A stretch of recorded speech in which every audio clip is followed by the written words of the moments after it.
A wise man once said that if your wife has gone to the shop and is taking too long to come back, do not go out and look for her. Talent may give you a head start, luck may offer brief moments of advantage, but in the long run, it is persistence that determines who rises and who falls. Persistence opens doors is more than a phrase. It's a law of life. Persistence means showing up when motivation is gone. It means continuing when the results are slow, when the setbacks are constant, and when everyone else has given up. It's not about speed, it's about staying power.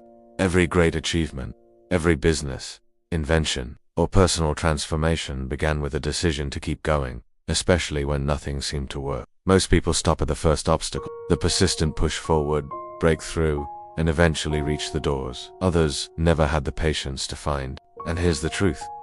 Most doors don't open with a single knock. They open after repeated effort, unwavering focus, and an unshakable belief that behind every obstacle is opportunity. Persistence transforms failure into feedback, rejection into redirection, and resistance into strength. The world belongs not to the most talented, but to those who simply refuse to quit. In life, most doors don't open They don't open with the first knock. They don't open for those who are merely curious or casually interested. They open for those who are persistent, those who keep knocking, keep trying, and refuse to walk away when things get hard. Persistence opens doors is not just a motivational phrase. It is a timeless truth that separates dreamers from doers, wishers from achievers, and the average from the exceptional. Persistence is not just repetition. It's not just doing the same thing over and over again. Persistence is disciplined, focused, intelligent, perseverance. Most people stop because they confuse delay with defeat. They try once,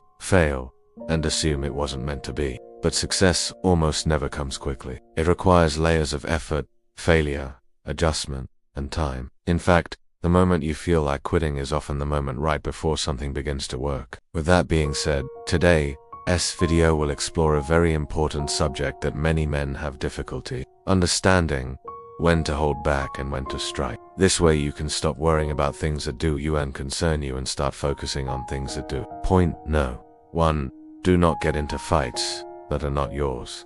A while back I used to see a lot of videos like these where a group of people would be hanging outside, minding their own business, when suddenly a random car would drive by and yell some curse words at them, to which one of the guys from the group would respond by yelling curse words back, and then a fight would break out between the two groups. Now, the reason why this happens is simple. It's because these guys don't know how to hold back. They have no self-control and they end up getting involved in things that don't concern them. Just think about this for a second. Some random dude in a car yells some curse words at you, so you drop everything that you're doing, run outside, put yourself in a vulnerable position and hope that you can win a fight against a person who is inside of a car with tinted windows and has the ability to drive away at any given moment.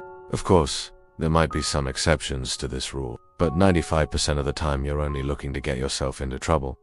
The same thing applies to arguments as well. Imagine this. You're driving home after a long day of work and someone cuts you off, so you lay on your horn and yell at them. But instead of simply ignoring you, they decide to argue back. At this point, you have two options. Option no. One is to continue arguing with them and let your emotions get the best of you. Or option no. 2 is to ignore them and carry on with your day. Studies show that the majority of people will choose option no. 1. And the reason for this is simple. It's because most people are controlled by their emotions, rather than being in control of them. This brings us to our next point, which is, only get involved in fights that you can win. A great way to avoid getting into unnecessary fights is to learn how to read other people's body language. That way you always know whether or not you can win a fight before it even breaks out. For example, let us say that you're at the grocery store and some random guy bumps into you and says, "Watch where you're going, man." In this scenario, it would be best to respond with a simple sorry and walk away. But if he continues to stare at you, keeps talking in a disrespectful tone, then it's clear that he's looking for a fight. So instead of apologizing again, you could respond by saying something like, "What did you say? I can't hear you." And when he repeats himself, that's when you make your move. Because chances are, if he's willing to start a fight with a complete stranger in public, he's probably not afraid of getting his hands dirty. So if you want to avoid getting hit without warning, the best thing to do is to give him a warning. Then when he repeats himself, that's when you strike. The beautiful thing about this approach is that most guys won't repeat themselves. They'll either walk away or continue talking in a disrespectful manner. And if they choose the latter, then you'll know that they're looking for a fight. That way you can handle them accordingly. Moving on to point no.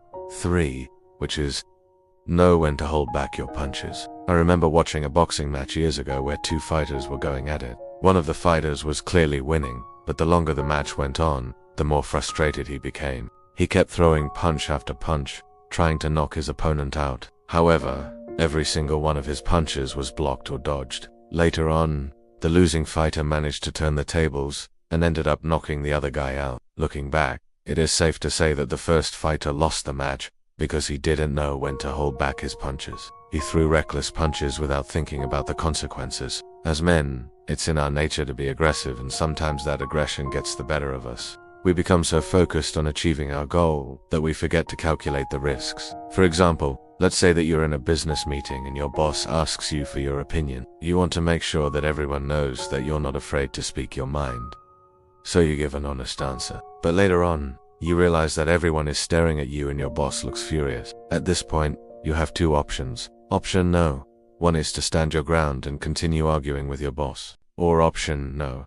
2 is to hold back and realize that sometimes it's better to keep your mouth shut. Studies show that the majority of men will choose option no. 1. And the reason for this is simple. It's because most men lack emotional control. When you cannot control your emotions, you end up doing things that you'll regret later. This brings us to our last point, which is never hold back when you have to strike. There's a saying that goes, never hold back a punch that you have to throw. And the reason for this is simple. Sometimes in life it's best to give as good as you get. For example, let us say that you've started a new job and one of your coworkers keeps messing with you. Maybe he makes fun of the way that you dress or talks over you during meetings. At first, you try to hold back and ignore him, but the more he pushes you, the more you feel angry and disrespected. Eventually, he crosses the line and you snap. You yell at him to shut up and everyone in the room stares at you. Even though you felt great in that moment, later on you begin to realize that things have gotten worse. Now everyone in the office knows that you're not someone to mess with. And although that might seem like a good thing, it's actually quite the opposite. Because now whenever you walk into a meeting, everyone is staring at you waiting for you to blow up. So although holding back is usually the right thing to do, there are some situations where it's better to give as good as you get. In conclusion, knowing when to hold back and when to strike is a skill that most men develop as they get older. You see, when you're young, it's easy to be reckless because you think that you're invincible. However, as you grow older, you begin to realize that every single action has an equal and opposite reaction. So you start to carefully consider your moves. This is why you'll often hear older men say things like, don't do this or don't do that because you're going to regret it. They're basically telling you to hold back and think about the consequences before you act. But at the same time, they also understand that sometimes it's best to give as good as you get. And this is why they'll also tell you things like, if someone pushes you, push back. Ultimately, knowing when to hold back and when to strike is a balancing act. You have to weigh the pros and cons and make a decision based on the specific situation that you're in. Hopefully this video gives you a good starting point to practice emotional control. By the way, if you want to level up in life, don't forget to show some love. Until next time.